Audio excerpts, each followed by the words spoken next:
So if you want to change the world, start off by making your bed. I've been a Navy SEAL for 36 years. Basic SEAL training is 6 months of long, torturous runs in the soft sand, midnight swims in the cold water off San Diego, obstacle courses, unending calisthenics, days without sleep, and always being cold, wet, and miserable. It is 6 months of being constantly harassed by professionally trained warriors who seek to find the weak of mind and body and eliminate them from ever becoming a Navy SEAL. So here are the 10 lessons I learned from basic SEAL training that hopefully will be of value to you as you move forward in life. If you make your bed every morning, you will have accomplished the first task of the day.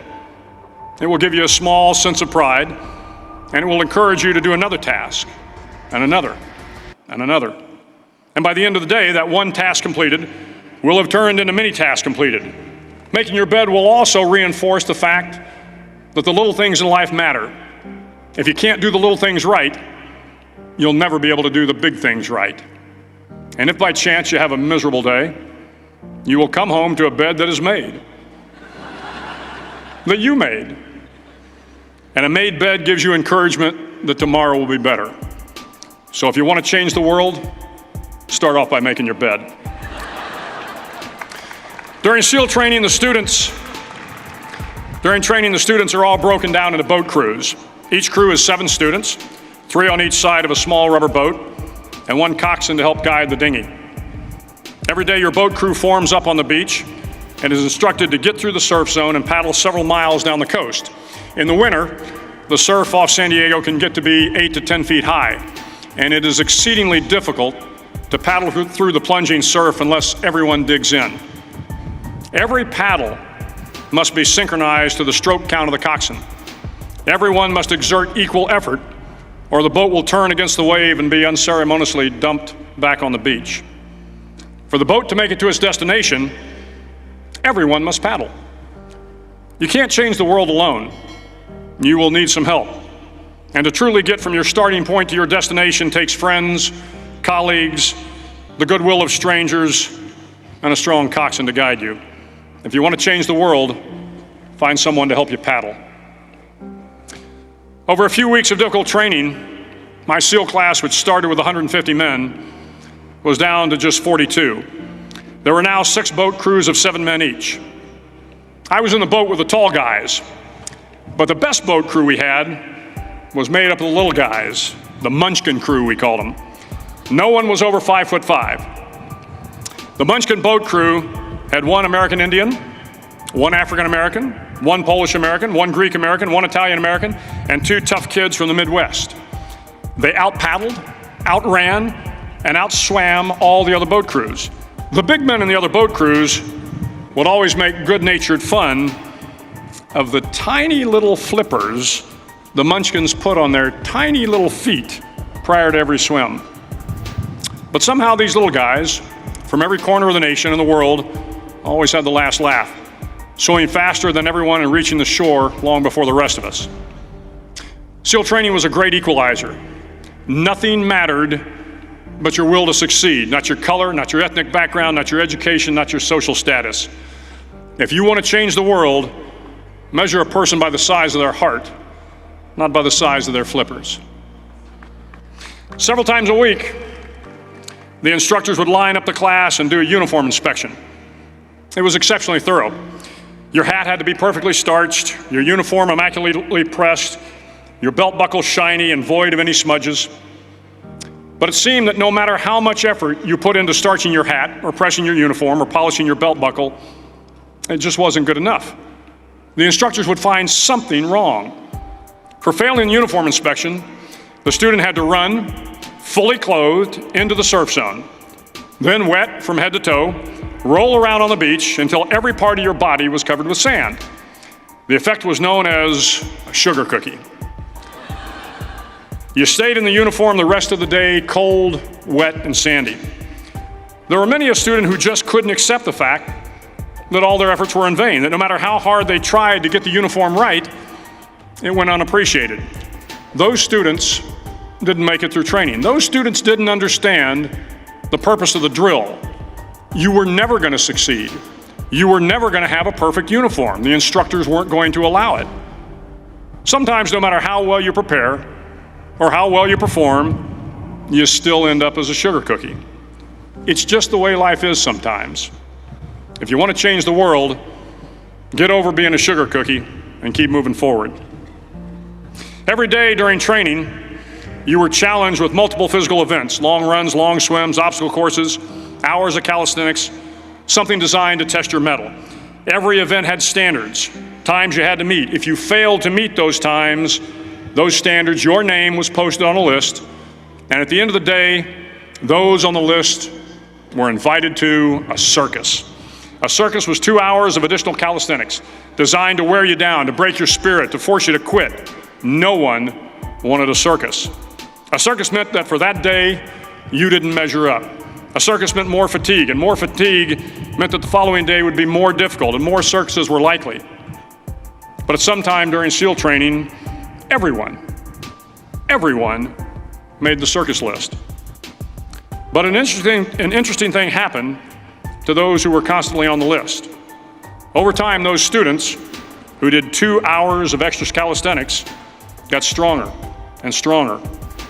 The pain of the circuses built inner strength and physical resiliency. Life is filled with circuses. You will fail. You will likely fail often. It will be painful. It will be discouraging. At times, it will test you to your very core. But if you want to change the world, don't be afraid of the circuses. At least twice a week, the trainees were required to run the obstacle course. The obstacle course contained 25 obstacles, including a 10-foot wall, a 30-foot cargo net, a barbed wire crawl, to name a few. But the most challenging obstacle was the slide for life. It had a 3-level, 30-foot tower at one end and a 1-level tower at the other. In between was a 200-foot-long rope. You had to climb the 3-tiered tower, and once at the top, you grabbed the rope, swung underneath the rope, and pulled yourself hand over hand until you got to the other end. The record for the obstacle course had stood for years when my class began in 1977.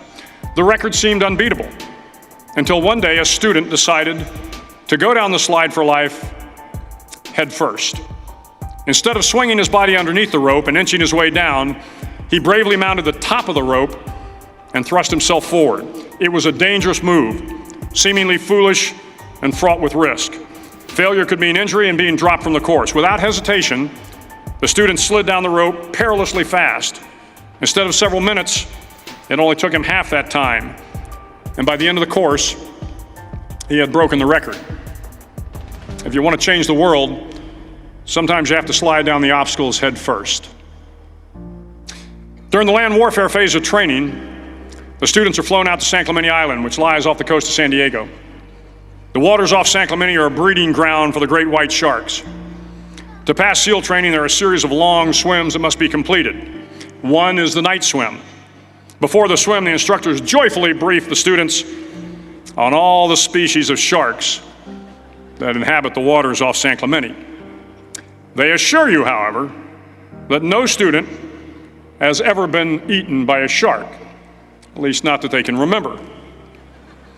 But you are also taught that if a shark begins to circle your position, stand your ground. Do not swim away. Do not act afraid.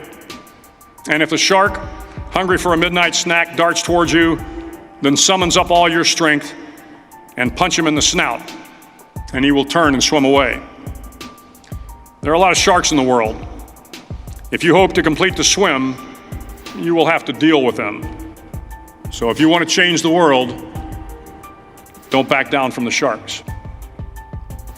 As Navy SEALs, one of our jobs is to conduct underwater attacks against enemy shipping. We practice this technique extensively during training. The ship attack mission is where a pair of SEAL divers is dropped off outside an enemy harbor and then swims well over 2 miles underwater, using nothing but a depth gauge and a compass to get to the target. During the entire swim, even well below the surface, there is some light that comes through. It is comforting to know that there is open water above you. But as you approach the ship, which is tied to a pier, the light begins to fade. The steel structure of the ship blocks the moonlight. It blocks the surrounding street lamps. It blocks all ambient light. To be successful in your mission, you have to swim under the ship and find the keel, the center line, and the deepest part of the ship. This is your objective. But the keel is also the darkest part of the ship, where you cannot see your hand in front of your face, where the noise from the ship's machinery is deafening, and where it gets to be easily disoriented, and you can fail. Every SEAL knows that under the keel, at that darkest moment of the mission, is a time when you need to be calm, when you must be calm, when you must be composed, when all your tactical skills, your physical power, and your inner strength must be brought to bear. If you want to change the world, you must be your very best in the darkest moments. The 9th week of training is referred to as Hell Week. It is 6 days of no sleep, constant physical and mental harassment, and one special day at the Mud Flats. The Mud Flats are an area between San Diego and Tijuana where the water runs off and creates the Tijuana Sloughs, a swampy patch of terrain where the mud will engulf you. It is on Wednesday of Hell Week that you paddle down to the mud flats and spend the next 15 hours trying to survive this freezing cold, the howling wind, and the incessant pressure to quit from the instructors. As the sun began to set that Wednesday evening, my training class, having committed some egregious infraction of the rules, was ordered into the mud.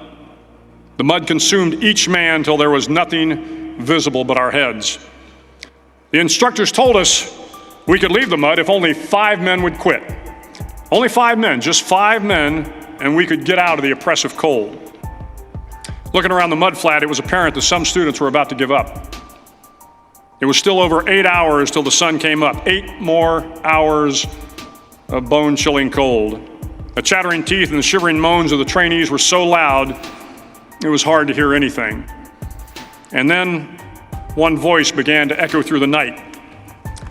One voice raised in song. The song was terribly out of tune, but sung with great enthusiasm. One voice became 2, and 2 became 3, and before long, everyone in the class was singing. The instructors threatened us with more time in the mud if we kept up the singing, but the singing persisted. And somehow the mud seemed a little warmer, and the wind a little tamer, and the dawn not so far away. If I have learned anything in my time traveling the world, it is the power of hope. The power of one person, a Washington, a Lincoln, King, Mandela, and even a young girl from Pakistan, Malala. One person can change the world by giving people hope. So if you want to change the world, start singing when you're up to your neck in mud. Finally, in SEAL training, there's a bell. A brass bell that hangs in the center of the compound for all the students to see. All you have to do to quit is ring the bell. Ring the bell, and you no longer have to wake up at 5 o'clock. Ring the bell, and you no longer have to be in the freezing cold swims.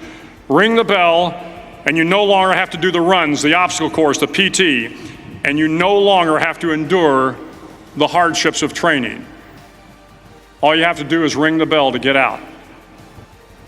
If you want to change the world, don't ever, ever ring the bell.